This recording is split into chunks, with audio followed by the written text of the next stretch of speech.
I've always had friends who are older than me. And I could see a lot of them in the most successful careers, successful jobs, beautiful partners, whatever it was. But I saw a sense of lack of fulfillment, meaning, and purpose in their lives. And I've always been an observer, and I would see these people who are like 5 years older than me, 7 years older than me, maybe 10 years older than me.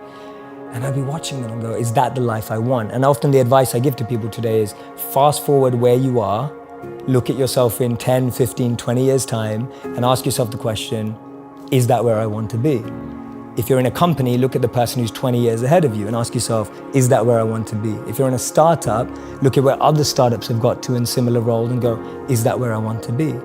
And if the answer is no, then you need to find a new path. And for me, the answer at that time from observing was no.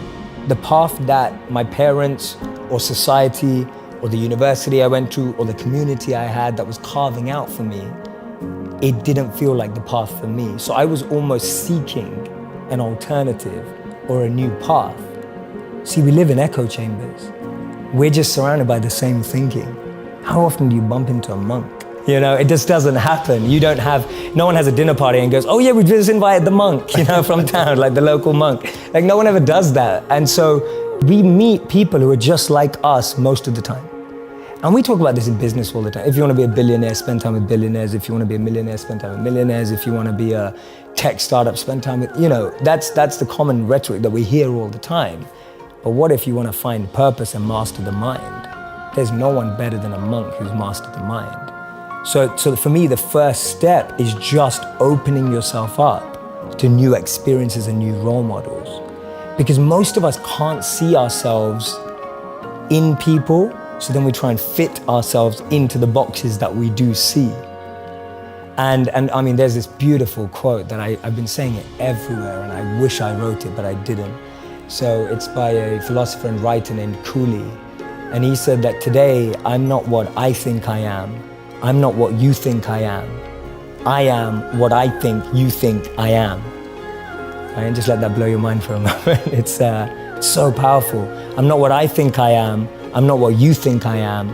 I am what I think you think I am. So we live in this perception of a perception of ourselves. Hence, my identity is made by what my parents think I should be. My identity is made up by what my college or university thinks I should achieve. While you're living in that bubble and that echo chamber, getting to what you really want to do is impossible because maybe that just doesn't fit. And I think so many people feel that way today, that they don't fit into the current education system. They don't fit with the 3 or 4 or 5 careers that you're taught exist.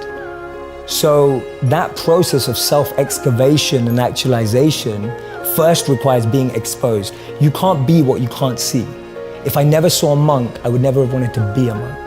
If I never meet a billionaire, I wouldn't want to be one because I wouldn't know what that feels like. I don't know what it looks like. I don't know what it takes. And I think that's the biggest challenge of our society, that we're not exposed.